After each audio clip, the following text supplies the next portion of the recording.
Assalamualaikum warahmatullahi wabarakatuh. Salam sejahtera untuk kita semua, salam budaya. Selamat bertemu kembali dengan saya di kanal Terminal Budaya. Sahabat-sahabat tercinta sebangsa dan setanah air,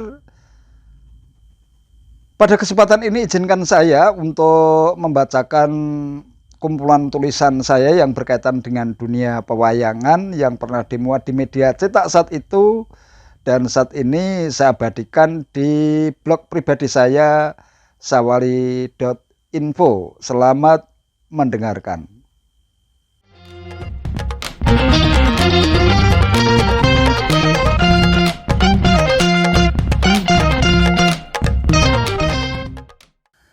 Perselingkuhan Samba dan Dewi Hakyanawati. Usai menghadiri pesta pernikahan Prabu Bomo Narokosuro dengan Dewi Hakyanawati di Istana Traju Trisna yang megah, hati Raden Samba kebat kebitak karuan, dirajam kegelisahan. Wayang berwajah flamboyan itu sudah berupaya melupakan wajah Dewi Hakyanawati yang terus menari-nari dalam bentangan layar memorinya. Namun semakin dilupakan, wajah titisan Dewi Dermi itu makin keranjingan memburu dirinya. Sejak saat itu Samba seperti berada di dunia lain yang terus melakukan pengembaraan batin bersama Dewi Hakyanawati. Pihak security terpaksa harus aplusan menjaga kamar Samba karena dikhawatirkan akan kabur dari istana. Para penasihat spiritual harus suntuk berdiskusi untuk menemukan solusinya. Bos-bos paranormal dan para praktisi metafisika dari berbagai penjuru yang sangat fasih bicara soal dunia gaib pun diundang ke istana. Namun Raden Samba tetap saja berperilaku aneh dan selalu menyebut-nyebut nama Hakyanawati. Kejadian aneh itu tampaknya mengusik Bathara Guru untuk turun tangan. Penguasa kahyangan yang mengklaim diri sebagai penjaga ketentraman dan kedamaian hidup para kawula bumi itu seolah-olah merasa ikut bertanggung jawab terhadap kemelut yang mendera para pengagum cinta. Apalagi melibatkan Hakyanawati, kerabat dekat Jonggring Saloko. Sangat beralasan jika dewa yang punya hobi berselingkuh itu bersikukuh untuk menyambung tali cinta antara Samba dan Hakyanawati. Kasihan dia, apapun yang terjadi, Samba harus dipertemukan dengan Hakyanawati di Traju Trisno. Ujar Bathara Guru dalam briefing kilat di Paseban Jonggring Saloko, yang juga dihadiri oleh para petinggi kahyangan. Untuk itu ingsun titahken pada Bathari Wilutomo untuk mempertemukan dua makhluk yang tengah kasmaran itu. Bagaimanapun caranya. Ada pertanyaan? Lanjutnya sembari melirik wajah Bathari Wilutomo. Entah bagaimana caranya Bathari Wilutomo sudah berada di kamar Samba. Padahal di luar sana para prajurit pengawal ketat seluruh isi istana. Samba tersentak. Ingsun ingin mengajakmu menemui kekasihmu itu. Benarkah? Tapi bagaimana caranya? Itu soal gampang. Yang penting kamu sanggup apa tidak memenuhi syarat yang ingsun ajukan. Apapun syaratnya saya pasti sanggup. Oke. Untuk ke Traju Trisno nanti kamu akan ingsun bawa lewat terowongan bawah tanah yang gelap supaya lebih aman.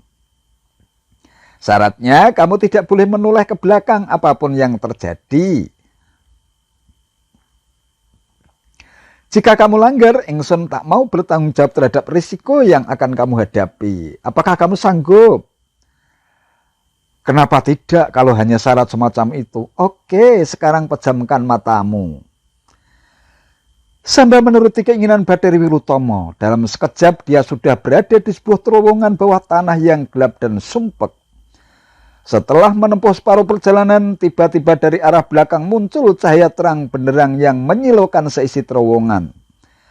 Karena penasaran, tanpa sadar Samba balik kanan. Dia tertegun bukan main ketika menatap sebuah pemandangan yang menakjubkan. Cahaya itu ternyata bersumber dari vagina Dewi Wilutama. Samba makin terpesona saat menyaksikan sosok tubuh perempuan yang molek, mulus, dan sempurna tanpa cacat dalam keadaan telanjang bulat. Seumur-umur baru kali ini dia menyaksikan panorama surgawi yang mengagumkan semacam itu. Lupalah dia pada persyaratan yang telah disanggupinya.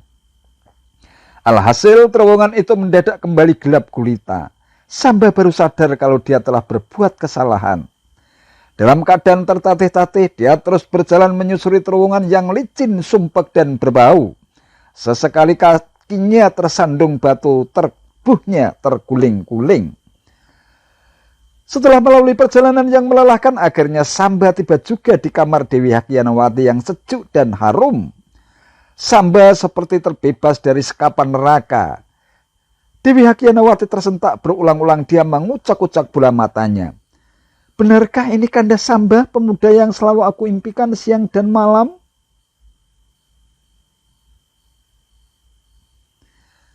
Tidak salah, Dinda. Aku benar-benar Samba, pemuda yang tidak rela melihatmu hidup berumah tangga dengan Prabu Bomo Narokosuro yang rakus dan serakah. Jawab Samba sambil memeluk Dewi Hakyanawati dengan kemesraan yang sempurna. Kejadian yang berlangsung di kamar Dewi Hakyanawati itu akhirnya tercium juga oleh prajurit Raju Trisno.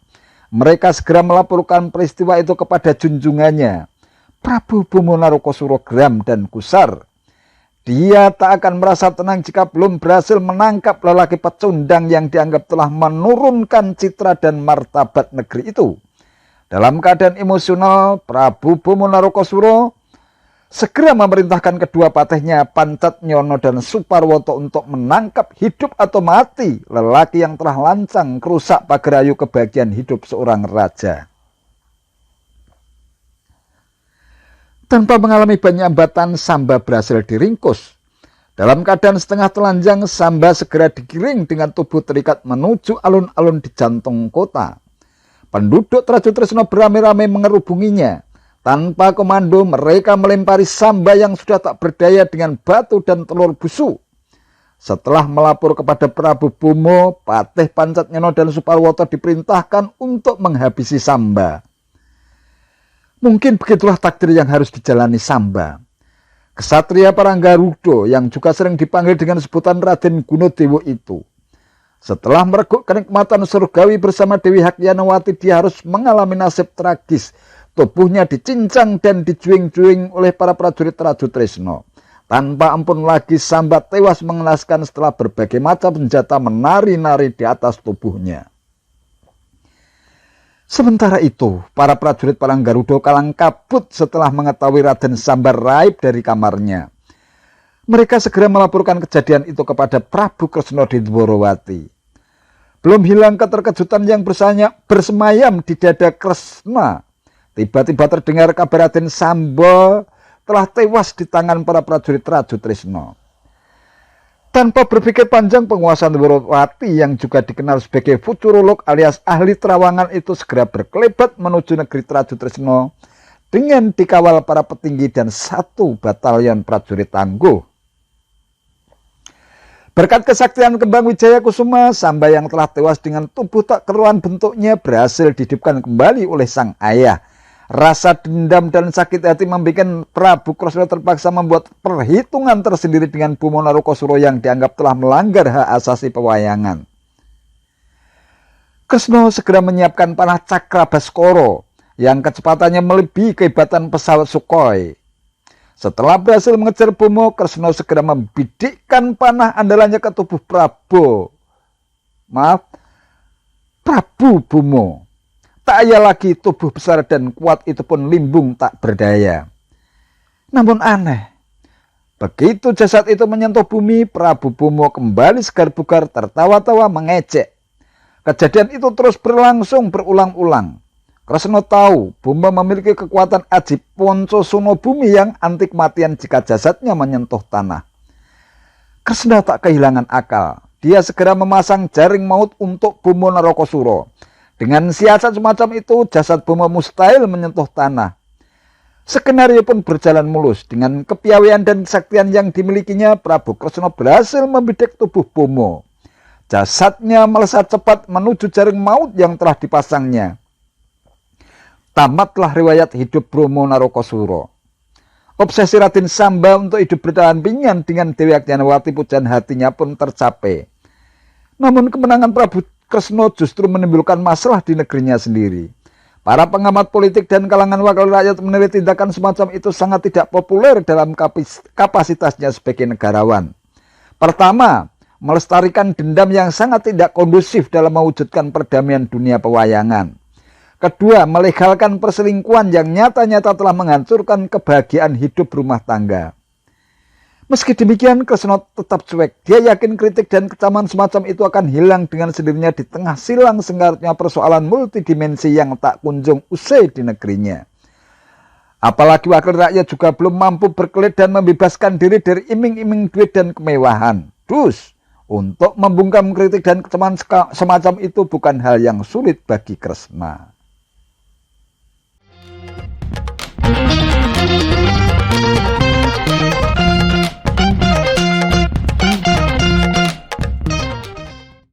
Pertemuan mengharukan dua bersaudara. Sungguh sebuah tempat yang jauh dari menyenangkan. Musik yang menyangkut di telinga hanyalah orkestra suara satwa liar dan ganas yang menyakitkan. Minuman yang mereka reguk hanyalah sumber mata air dari balik dan ceruk bukit yang gelap dan terjal. Makanan yang melesak ke dalam perut mereka hanyalah buah-buahan yang tersisa dari mulut para monyet.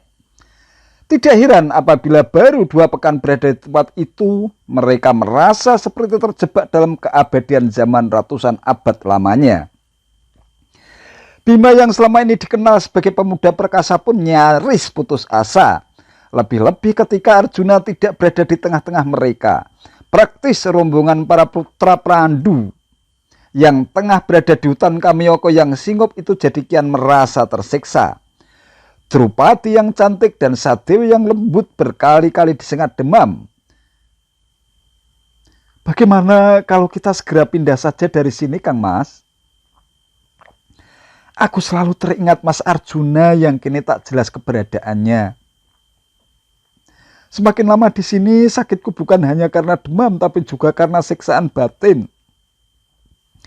Sakitnya itu di sini, Kang Mas. Keluh Sadewa sambil menunjuk dadanya. Bima terdiam. Dia sangat memahami kondisi adiknya yang rentan kena penyakit itu. Namun ia tak bisa berbuat apa-apa selain menunggu komando kakak sulungnya Yudhistira. Agaknya Yudhistira tanggap dengan kondisi adik sulungnya, Sadewa. Namun seperti biasanya, Yudhistira tak pernah bicara. Ia tak pernah biasa bicara dengan lugas. Bahasanya selalu bersayap. Kepada para sesepuh termasuk penasihat spiritual dan semua rombongan, Yudhistira mengatakan bahwa Arjuna sedang menjalankan misi pendakian Gunung Himalaya untuk menemukan berbagai senjata canggih yang kelak diharapkan mampu melumpuhkan para dedengkot Kurawa seperti Bhisma, Durna, Ketpa, dan atau Aswatama. Kita tahu para mahaguru itu pasti berada di pihak putra-putra Distro-Rastro. Kita juga tahu karena juga memiliki senjata hebat yang mustahil bisa dihadapi dengan senjata biasa. Oleh karena itu, Arjuna memang sengaja aku minta untuk menjalankan misi rahasia ini. Kata Yudhistira dengan nada lembut di depan rombongan. Arjuna memang sudah lama menjalankan misinya. Kepergiannya membuat tempat ini semakin menjenuhkan. Oleh karena itu, kita akan pergi dari tempat ini untuk mencari tempat yang bisa membuat kita tidak selalu teringat kepada Arjuna. Lanjut Yudhistira. Para sesepuh dan penasihat barangkali ada yang tahu tempat mana yang harus kita tuju? Tanya Yudhistira sembari menyambungkan pandangan matanya kepada para sesepuh dan penasihat spiritual. Residomnya seorang mahaguru yang sudah syarat pengalaman keluar masuk hutan. Memberikan gambaran tentang seluk-beluk hutan di sekitar hutan Kamyoko serta tempat-tempat yang dianggap suci. Setelah melakukan persiapan cukupnya, para Pandawa dan rombongan bergegas menjelajahi hutan untuk menjalani masa-masa inkognito. Menyamar di tempat pengasingan agar tidak terdeteksi musuh. Dengan berbagai risiko yang menghadang selama dalam perjalanan, Mereka terus berjalan melalui medan yang amat sulit dan berbahaya, hingga akhirnya tiba di kaki Gunung Himalaya yang singgup tertutup belantara dengan berbagai tebing, jurang, dan lembah yang syarat dengan tikungan dan jebakan. Perjalanan benar-benar berat dan melelahkan, hingga Drupadi tak sanggup lagi melanjutkan pengembaraan. Melihat istrinya dalam kondisi mencemaskan, Yudhistira meminta Bima, Sadewa, dan Gatotkaca untuk menemani Drupadi beristirahat di Ganggadwara. Sementara Yudhistira sendiri akan melanjutkan perjalanan bersama Resi Lomoso dan Nakula. Namun Bima menolak, ia sudah sangat merindukan Arjuna, adik tercintanya. Selain itu, Bima juga tak bisa membiarkan Yudhistira hanya pergi bertiga menembus rimba belantara yang dihuni banyak raksasa, binatang buas, dan berbagai jenis makhluk jahat lainnya. Akhirnya Yudhistira memutuskan untuk menjelajahi hutan bersama-sama apapun yang terjadi. Pengembaraan panjang, berat, dan melelahkan yang telah mereka lakukan akhirnya mampu membawa mereka menampakkan jejak kaki hingga masuk di perkampungan Kulinda, salah satu wilayah kerajaan Subahu di kaki Gunung Himalaya. Yudhistira bersama rombongan diterima dengan ramah dan bersahabat oleh Raja Subahu dan beristirahat hingga beberapa hari. Tak lama kemudian mereka melanjutkan pengembaraan lagi hingga masuk ke hutan Narayam Sarama dan beristirahat hingga beberapa hari. Tanpa tahu sebab yang pasti, suatu ketika mendadak terjadi tiupan angin kencang dari arah timur laut, menaburkan aroma wangi bunga, dedaunan, dan ranting-ranting kering. Tanpa diduga, sekuntum wangi bunga jatuh di pangkuan Drupadi. Hati Drupadi berbunga-bunga dan bergegas meminta tolong Bima untuk mencarikan pohon bunga yang harum itu. Alangkah indahnya dan harumnya bunga ini. Jika suatu saat nanti kita kembali ke Kamyoko, aku ingin menanamnya di sana. Maukah engkau mencarikan pohonnya untukku, Mas Bima? Rajuk Drupadi. Tanpa menunda waktu, Bima menyanggupi permintaan Drupadi dan bergegas mencari pohon berdasarkan arah angin. Setelah berjalan cukup jauh, ia sampai di kaki sebuah bukit. Ia terkejut. Di depan mata telanjangnya, ia melihat semak-semak dan pepohonan rebah. Ia makin terkejut ketika di dekat pepohonan yang rebah itu terlihat seekor kera besar berbulu indah bercahaya sedang berbaring tak bergerak. Tentu saja kera raksasa itu menjadi penghalang langkahnya untuk mencari pohon bunga yang diminta Drupadi karena sudah tak ada jalan lain. Bima mencoba mengusir kera itu dengan menggeram sekuatnya hingga menimbulkan getaran di sekitar hutan. Suara geramnya bergema dan memantul-mantul, namun kera raksasa itu tetap bergeming. Aku sedang sakit, mengapa sampean menggangguku? Sebagai manusia yang berakal budi tidak seharusnya seperti itu. Tidak tahukah sampean kalau aku benar-benar sakit? Siapakah sampean sebenarnya dan hendak kemana? Sampean tak bisa melanjutkan perjalanan lewat Bikut ini karena jalur ini khusus untuk para dewata. Tak ada manusia di sini. Kalau sampean manusia yang berakal budi, sampean pasti memilih balik kanan dan pulang menemui keluargamu. Kata kera itu seperti hendak merendahkan Bima. Karena merasa diremehkan, Bima geram. Siapa sebenarnya engkau, hei kera jelek? Mengapa omonganmu seperti mampu menggetarkan pintu langit? Aku ini ksatria keturunan bangsa Kuru dan anak Dewi Kunti. Ketahuilah, aku ini putra Dewa Angin. Cepat pergi dari sini, berikan aku jalan, kalau tidak engkau akan kuhabisi. Kata Bima dengan nada kasar, bola matanya menyala-nyala, giginya gemeletuk menahan amarah. Kera itu hanya tersenyum.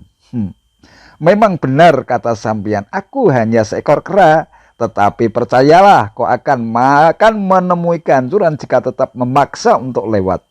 Apa pedulimu? Aku tidak percaya. Aku siap menghajarmu. Minggirlah.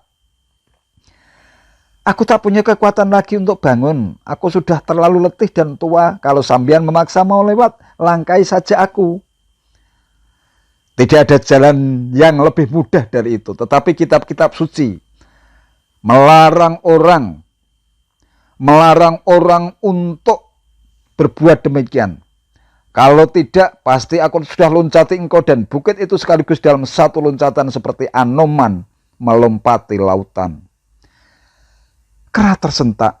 Wahai kesatria, siapakah Anoman yang mampu melewati lautan itu? Ceritakanlah padaku. Apakah engkau tak pernah mendengar bahwa Anoman adalah kakakku yang berhasil melompati lautan dan menempuh 100 yojana untuk mencari Dewi Sinta, istri Sri Rama? Aku sama dengan dia, baik dalam kekuatan maupun keperwiraan. Mengapa aku jadi lama berbincang denganmu? Sekarang bergeserlah. Jangan menghalangiku, jangan membuat aku marah dan terpaksa berkelahi denganmu. Sabarlah, wahai kesatria perkasa. Lembut hatilah sedikit. Tak ada salahnya bersikap lembut meskipun sampean kuat dan perkasa. Kasihanilah yang lemah dan yang tua. Aku sungguh tak mampu bangun sebab badanku telah tua dan rapuh. Kalau sampean tidak mau melompatiku, tolong singkirkan ekorku ke samping dan carilah jalan untuk lewat. Bangga akan keperkasaannya, Bima bermaksud menarik ekor kera itu keras-keras dan menyingkirkannya. Namun, sungguh ia tak menduganya. Sudah berbagai macam cara dan kekuatan ia kerahkan, tetapi tak sedikit pun mampu menggeser ekor kera itu. Bima malu. Ia segera menunduk takzim dan memberi hormat kepada kera itu.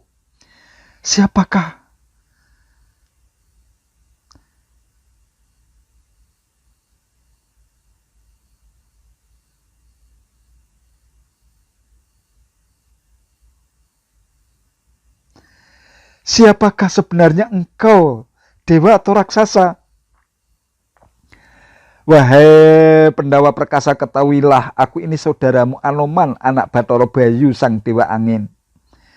Jika tidak kuhalangi, sampean pasti telah meneruskan perjalanan dan sampai ke dunia gaib yang dihuni para raksasa. Engkau pasti menemui malapetaka di sana, karena itulah aku menghalangimu. Tak ada manusia yang bisa selamat melewati batas ini. Sekarang pergilah ke lembah di bawah sana. Di tepi sungai yang membelah lembah itu tumbuh pohon Saugandika yang kau cari. Mendengar penuturan itu, Bima sangat bahagia. Jantungnya berdegup kencang, sekejur tubuhnya terasa hangat. Anoman bangkit lalu menarik napas panjang. Tiba-tiba badannya membesar bagikan gunung, seakan-akan memenuhi hutan itu. Bima Silo memandang Anoman yang menjadi luar biasa besar dan bulunya bercahaya gemilang. Bima, di hadapan musuh badanku bisa bertambah besar lagi, kata Anoman. Kemudian ia segera mengembuskan napas dan berdiri di depan Bima. Badannya kembali mengecil, kemudian Anoman memeluk Bima. Ketika berpelukan, dua bersaudara itu merasa mendapat kekuatan luar biasa dan berlipat ganda. Wahai kesatria, kembalilah kepada keluargamu. Pikirkan aku jika kau memerlukan pertolonganku. Aku sangat bahagia bisa bertemu denganmu, saudaraku. Aku merasa seperti bertemu Sri Rama yang suci raganya, kata Hanoman. Berbahagialah Pandawa, sebab aku telah mendapat kesempatan untuk bertemu denganmu. Berkat pengaruh kekuatanmu, aku yakin kami pasti bisa mengalahkan musuh-musuh kami. Kelak dalam pertempuran besar, jika kau meraung seperti singa jantan, suaraku akan berpadu dengan suara menggelegar di angkasa dan menyebabkan musuh-musuhmu gemetar ketakutan. Aku akan hadir di dekat bendera kereta Arjuna. Engkau pasti menang, kata Hanoman seraya menunjukkan jalan ke tempat tumbuhnya pohon kembang Saugandika. Sebuah pertemuan yang mengharukan. Setelah menuntaskan kerinduan kepada saudaranya itu, Bima segera mohon diri untuk secepatnya mencari pohon Saugandika yang diinginkan Drupadi.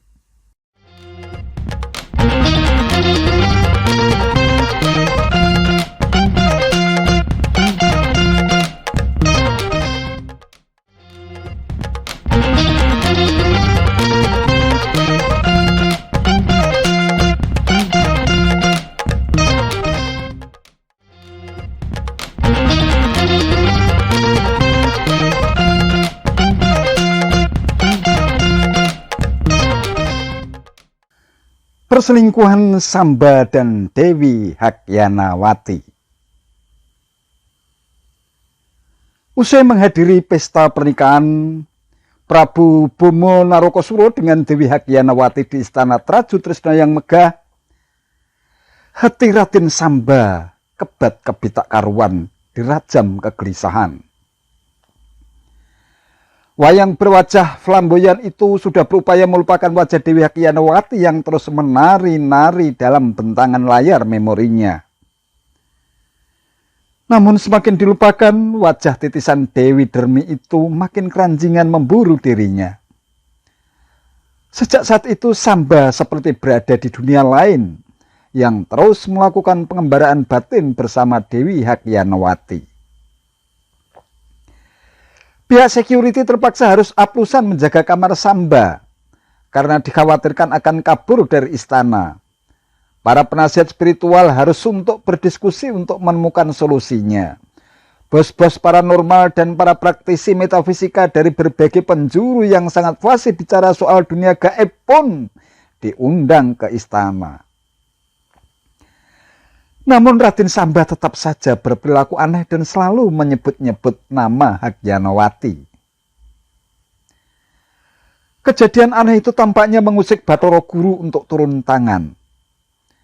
Penguasa kahyangan yang mengklaim diri sebagai penjaga ketentraman dan kedamaian hidup para kawula bumi itu seolah-olah merasa ikut bertanggung jawab terhadap kemelut yang mendera para pengagum cinta. Apalagi melibatkan Hakyanawati, kerabat dekat Jonggreng Saloka. Sangat beralasan jika dewa yang punya hobi berselingkuh itu bersikukuh untuk menyambung tali cinta antara Samba dan Hakyanawati. Kasihan dia. Apapun yang terjadi, Samba harus dipertemukan dengan Hakyanawati di Traju Trisno. Ujar Bathara Guru dalam briefing kilat di Paseban Jonggreng Saloka yang juga dihadiri oleh para petinggi kahyangan. Untuk itu ingsun titahken pada Bathari Wilutomo untuk mempertemukan dua makhluk yang tengah kasmaran itu. Bagaimanapun caranya. Ada pertanyaan? Lanjutnya sembari melirik wajah Bathari Wilutomo. Entah bagaimana caranya Bathari Wilutomo sudah berada di kamar Samba. Padahal di luar sana para prajurit pengawal ketat seluruh isi istana. Samba tersentak. Ingsun ingin mengajakmu menemui kekasihmu itu. Benarkah? Tapi bagaimana caranya? Itu soal gampang. Yang penting kamu sanggup apa tidak memenuhi syarat yang ingsun ajukan. Apapun syaratnya saya pasti sanggup. Oke. Untuk ke Traju Trisno nanti kamu akan ingsun bawa lewat terowongan bawah tanah yang gelap supaya lebih aman. Syaratnya kamu tidak boleh menoleh ke belakang apapun yang terjadi. Jika kamu langgar, ingsun tak mau bertanggung jawab terhadap risiko yang akan kamu hadapi. Apakah kamu sanggup? Kenapa tidak kalau hanya syarat semacam itu? Oke, sekarang pejamkan matamu. Samba menuruti keinginan Bathari Wilutomo. Dalam sekejap dia sudah berada di sebuah terowongan bawah tanah yang gelap dan sumpek. Setelah menempuh separuh perjalanan, tiba-tiba dari arah belakang muncul cahaya terang benderang yang menyilaukan seisi terowongan. Karena penasaran, tanpa sadar Samba balik kanan. Dia tertegun bukan main ketika menatap sebuah pemandangan yang menakjubkan. Cahaya itu ternyata bersumber dari vagina Dewi Wilutama. Samba makin terpesona saat menyaksikan sosok tubuh perempuan yang molek, mulus dan sempurna tanpa cacat dalam keadaan telanjang bulat. Seumur-umur baru kali ini dia menyaksikan panorama surgawi yang mengagumkan semacam itu. Lupalah dia pada persyaratan yang telah disanggupinya. Alhasil terowongan itu mendadak kembali gelap gulita. Samba baru sadar kalau dia telah berbuat kesalahan. Dalam keadaan tertatih-tatih, dia terus berjalan menyusuri terowongan yang licin, sumpek, dan berbau. Sesekali kakinya tersandung batu, tubuhnya terguling-guling. Setelah melalui perjalanan yang melelahkan, akhirnya Samba tiba juga di kamar Dewi Hakyanawati yang sejuk dan harum. Samba seperti terbebas dari sekapan neraka. Dewi Hakyanawati tersentak berulang-ulang, dia mengucak-ucak bola matanya. Benarkah ini Kanda Samba, pemuda yang selalu aku impikan siang dan malam?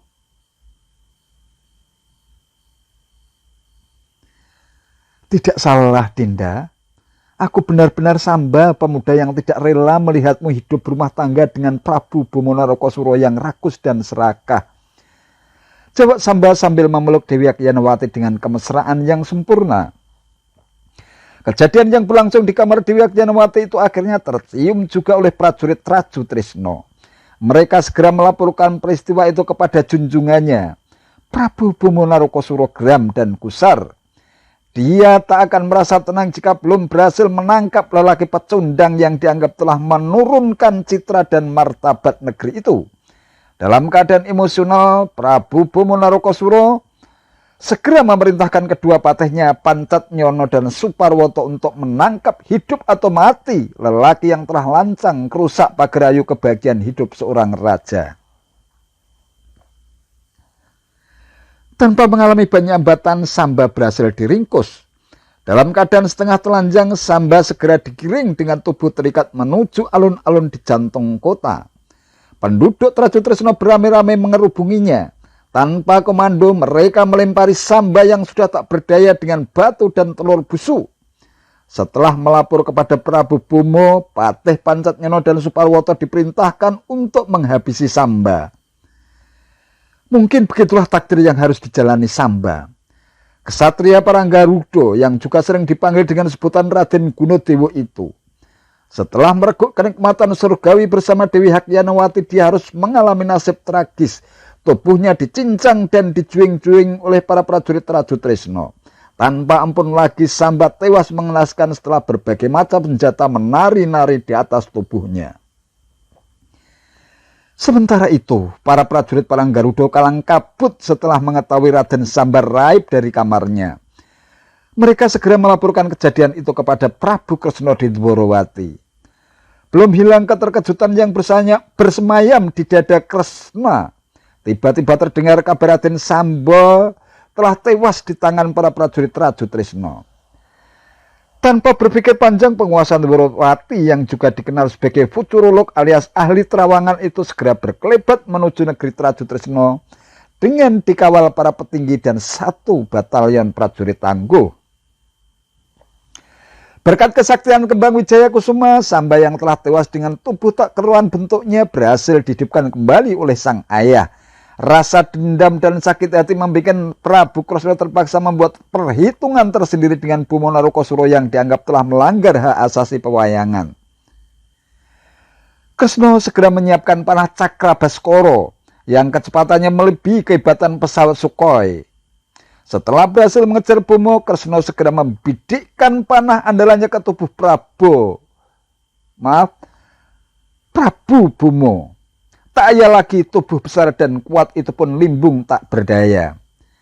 Namun aneh, begitu jasad itu menyentuh bumi, Prabu Bomo kembali segar bugar tertawa-tawa mengejek. Kejadian itu terus berlangsung berulang-ulang. Kresna tahu Bomo memiliki kekuatan aji ponco suno bumi yang anti kematian jika jasadnya menyentuh tanah. Kresna tak kehilangan akal. Dia segera memasang jaring maut untuk Bomo Narokosuro. Dengan siasat semacam itu, jasad Bomo mustahil menyentuh tanah. Skenario pun berjalan mulus. Dengan kepiawaian dan kesaktian yang dimilikinya, Prabu Kresna berhasil membidik tubuh Bomo. Jasadnya melesat cepat menuju jaring maut yang telah dipasangnya. Tamatlah riwayat hidup Bomo Narokosuro. Obsesi Raden Samba untuk hidup berdampingan dengan Dewi Agyanawati, pujaan hatinya pun tercapai. Namun kemenangan Prabu Kresna justru menimbulkan masalah di negerinya sendiri. Para pengamat politik dan kalangan wakil rakyat menilai tindakan semacam itu sangat tidak populer dalam kapasitasnya sebagai negarawan. Pertama, melestarikan dendam yang sangat tidak kondusif dalam mewujudkan perdamaian dunia pewayangan. Kedua, melegalkan perselingkuhan yang nyata-nyata telah menghancurkan kebahagiaan hidup rumah tangga. Meski demikian, Kresna tetap cuek. Dia yakin kritik dan kecaman semacam itu akan hilang dengan sendirinya di tengah silang sengkarutnya persoalan multidimensi yang tak kunjung usai di negerinya. Apalagi wakil rakyat juga belum mampu berkelit dan membebaskan diri dari iming-iming duit dan kemewahan. Untuk membungkam kritik dan kecaman semacam itu bukan hal yang sulit bagi Kresna.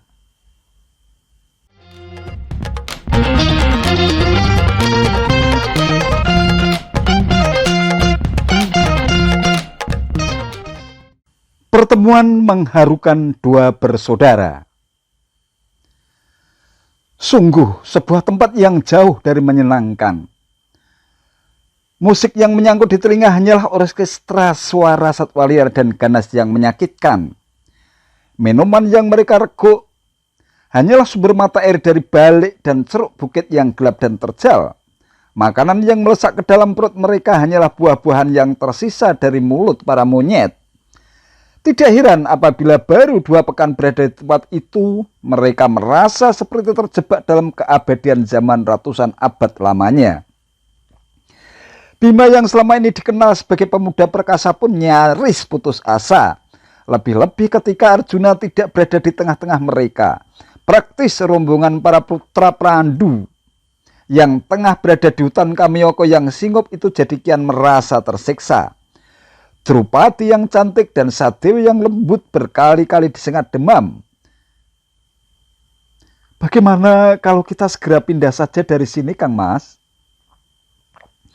Aku selalu teringat Mas Arjuna yang kini tak jelas keberadaannya. Semakin lama di sini, sakitku bukan hanya karena demam, tapi juga karena siksaan batin. Sakitnya itu di sini, Kang Mas. Keluh Sadewa sambil menunjuk dadanya. Bima terdiam. Dia sangat memahami kondisi adiknya yang rentan kena penyakit itu. Namun ia tak bisa berbuat apa-apa selain menunggu komando kakak sulungnya Yudhistira. Agaknya Yudhistira tanggap dengan kondisi adik sulungnya, Sadewa. Namun seperti biasanya, Yudhistira tak pernah bicara. Ia tak pernah biasa bicara dengan lugas. Bahasanya selalu bersayap.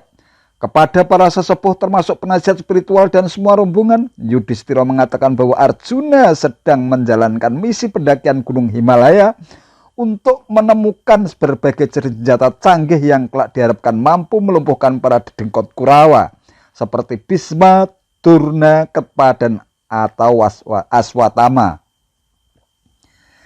Kita tahu para mahaguru itu pasti berada di pihak putra-putra Dhritarashtra. Kita juga tahu karena juga memiliki senjata hebat yang mustahil bisa dihadapi dengan senjata biasa. Oleh karena itu, Arjuna memang sengaja aku minta untuk menjalankan misi rahasia ini. Kata Yudhistira dengan nada lembut di depan rombongan. Arjuna memang sudah lama menjalankan misinya. Kepergiannya membuat tempat ini semakin menjenuhkan. Oleh karena itu, kita akan pergi dari tempat ini untuk mencari tempat yang bisa membuat kita tidak selalu teringat kepada Arjuna. Lanjut Yudhistira. Para sesepuh dan penasihat barangkali ada yang tahu tempat mana yang harus kita tuju? Tanya Yudhistira sembari menyambungkan pandangan matanya kepada para sesepuh dan penasihat spiritual. Residomnya seorang mahaguru yang sudah syarat pengalaman keluar masuk hutan. Memberikan gambaran tentang seluk-beluk hutan di sekitar hutan Kamyoko serta tempat-tempat yang dianggap suci. Setelah melakukan persiapan cukupnya, para Pandawa dan rombongan bergegas menjelajahi hutan untuk menjalani masa-masa inkognito, menyamar di tempat pengasingan agar tidak terdeteksi musuh. Dengan berbagai risiko yang menghadang selama dalam perjalanan, mereka terus berjalan melalui medan yang amat sulit dan berbahaya, hingga akhirnya tiba di kaki Gunung Himalaya yang singgup tertutup belantara dengan berbagai tebing, jurang, dan lembah yang syarat dengan tikungan dan jebakan. Perjalanan benar-benar berat dan melelahkan, hingga Drupadi tak sanggup lagi melanjutkan pengembaraan. Melihat istrinya dalam kondisi mencemaskan, Yudhistira meminta Bima, Sadewa, dan Gatotkaca untuk menemani Drupadi beristirahat di Ganggadwara. Sementara Yudhistira sendiri akan melanjutkan perjalanan bersama Resi Lomoso dan Nakula. Namun Bima menolak, ia sudah sangat merindukan Arjuna adik tercintanya. Selain itu, Bima juga tak bisa membiarkan Yudhistira hanya pergi bertiga menembus rimba belantara yang dihuni banyak raksasa, binatang buas, dan berbagai jenis makhluk jahat lainnya. Akhirnya Yudhistira memutuskan untuk menjelajahi hutan bersama-sama apapun yang terjadi. Pengembaraan panjang berat dan melelahkan yang telah mereka lakukan akhirnya mampu membawa mereka menampakkan jejak kaki hingga masuk di perkampungan Kulinda, salah satu wilayah kerajaan Subahu di kaki Gunung Himalaya. Yudhistira bersama rombongan diterima dengan ramah dan bersahabat oleh Raja Subahu dan beristirahat hingga beberapa hari. Tak lama kemudian mereka melanjutkan pengembaraan lagi hingga masuk ke hutan Narayam Sarama dan beristirahat hingga beberapa hari. Tanpa tahu sebab yang pasti, suatu ketika mendadak terjadi tiupan angin kencang dari arah timur laut, menaburkan aroma wangi bunga, dedaunan, dan ranting-ranting kering. Tanpa diduga, sekuntum wangi bunga jatuh di pangkuan Drupadi. Hati Drupadi berbunga-bunga dan bergegas meminta tolong Bima untuk mencarikan pohon bunga yang harum itu. Alangkah indahnya dan harumnya bunga ini. Jika suatu saat nanti kita kembali ke Kamyoko, aku ingin menanamnya di sana. Maukah engkau mencarikan pohonnya untukku, Mas Bima? Rajuk Drupadi. Tanpa menunda waktu, Bima menyanggupi permintaan Drupadi dan bergegas mencari pohon berdasarkan arah angin. Setelah berjalan cukup jauh, ia sampai di kaki sebuah bukit. Ia terkejut. Di depan mata telanjangnya, ia melihat semak-semak dan pepohonan rebah. Ia makin terkejut ketika di dekat pepohonan yang rebah itu terlihat seekor kera besar berbulu indah bercahaya sedang berbaring tak bergerak. Tentu saja kera raksasa itu menjadi penghalang langkahnya untuk mencari pohon bunga yang diminta Drupadi karena sudah tak ada jalan lain. Bima mencoba mengusir kera itu dengan menggeram sekuatnya hingga menimbulkan getaran di sekitar hutan. Suara geramnya bergema dan memantul-mantul, namun kera raksasa itu tetap bergeming. Aku sedang sakit, mengapa sampean menggangguku? Sebagai manusia yang berakal budi tidak seharusnya seperti itu. Tidak tahukah sampean kalau aku benar-benar sakit? Siapakah sampean sebenarnya dan hendak kemana? Sampean tak bisa melanjutkan perjalanan lewat Bikut ini karena jalur ini khusus untuk para dewata. Tak ada manusia di sini. Kalau sampean manusia yang berakal budi, sampean pasti memilih balik kanan dan pulang menemui keluargamu. Kata kera itu seperti hendak merendahkan Bima. Karena merasa diremehkan, Bima geram. Siapa sebenarnya engkau, hei kera jelek? Mengapa omonganmu seperti mampu menggetarkan pintu langit? Aku ini ksatria keturunan bangsa Kuru dan anak Dewi Kunti. Ketahuilah, aku ini putra Dewa Angin. Cepat pergi dari sini, berikan aku jalan, kalau tidak engkau akan kuhabisi. Kata Bima dengan nada kasar, bola matanya menyala-nyala, giginya gemeletuk menahan amarah. Kera itu hanya tersenyum. Memang benar kata sampean, aku hanya seekor kera. Tetapi percayalah, kau akan menemui kehancuran jika tetap memaksa untuk lewat. Apa pedulimu? Aku tidak percaya. Aku siap menghajarmu. Minggirlah. Aku tak punya kekuatan lagi untuk bangun. Aku sudah terlalu letih dan tua. Kalau sampean memaksa mau lewat, langkai saja aku. Tidak ada jalan yang lebih mudah dari itu. Tetapi kitab-kitab suci melarang orang untuk berbuat demikian. Kalau tidak, pasti aku sudah loncati engkau dan bukit itu sekaligus dalam satu loncatan seperti Anoman melompati lautan. Kera tersentak. Wahai kesatria, siapakah Anoman yang mampu melewati lautan itu? Ceritakanlah padaku. Apakah engkau tak pernah mendengar bahwa Anoman adalah kakakku yang berhasil melompati lautan dan menempuh 100 yojana untuk mencari Dewi Sinta, istri Sri Rama? Aku sama dengan dia, baik dalam kekuatan maupun keperwiraan. Mengapa aku jadi lama berbincang denganmu? Sekarang bergeserlah. Jangan menghalangiku, jangan membuat aku marah dan terpaksa berkelahi denganmu. Sabarlah, wahai kesatria perkasa. Lembut hatilah sedikit. Tak ada salahnya bersikap lembut meskipun sampean kuat dan perkasa. Kasihanilah yang lemah dan yang tua. Aku sungguh tak mampu bangun sebab badanku telah tua dan rapuh. Kalau sampean tidak mau melompatiku, tolong singkirkan ekorku ke samping dan carilah jalan untuk lewat. Bangga akan keperkasaannya, Bima bermaksud menarik ekor kera itu keras-keras dan menyingkirkannya. Namun, sungguh ia tak menduganya. Sudah berbagai macam cara dan kekuatan ia kerahkan, tetapi tak sedikit pun mampu menggeser ekor kera itu. Bima malu. Ia segera menunduk takzim dan memberi hormat kepada kera itu. Siapakah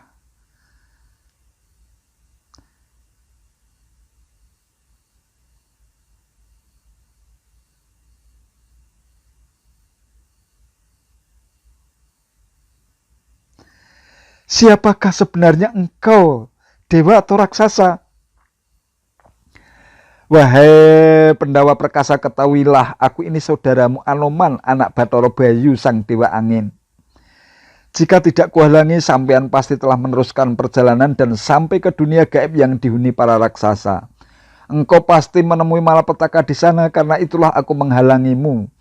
Tak ada manusia yang bisa selamat melewati batas ini. Sekarang pergilah ke lembah di bawah sana. Di tepi sungai yang membelah lembah itu tumbuh pohon Saugandika yang kau cari. Mendengar penuturan itu, Bima sangat bahagia. Jantungnya berdegup kencang, sekejur tubuhnya terasa hangat. Anoman bangkit lalu menarik napas panjang. Tiba-tiba badannya membesar bagikan gunung, seakan-akan memenuhi hutan itu. Bima Silo memandang Anoman yang menjadi luar biasa besar dan bulunya bercahaya gemilang. Bima, di hadapan musuh badanku bisa bertambah besar lagi, kata Anoman. Kemudian ia segera mengembuskan napas dan berdiri di depan Bima. Badannya kembali mengecil, kemudian Anoman memeluk Bima. Ketika berpelukan, dua bersaudara itu merasa mendapat kekuatan luar biasa dan berlipat ganda. Wahai kesatria, kembalilah kepada keluargamu. Pikirkan aku jika kau memerlukan pertolonganku. Aku sangat bahagia bisa bertemu denganmu, saudaraku. Aku merasa seperti bertemu Sri Rama yang suci raganya, kata Hanoman. Berbahagialah Pandawa, sebab aku telah mendapat kesempatan untuk bertemu denganmu. Berkat pengaruh kekuatanmu, aku yakin kami pasti bisa mengalahkan musuh-musuh kami. Kelak dalam pertempuran besar, jika kau meraung seperti singa jantan, suaraku akan berpadu dengan suara menggelegar di angkasa dan menyebabkan musuh-musuhmu gemetar ketakutan. Aku akan hadir di dekat bendera kereta Arjuna. Engkau pasti menang, kata Hanoman seraya menunjukkan jalan ke tempat tumbuhnya pohon kembang Saugandika.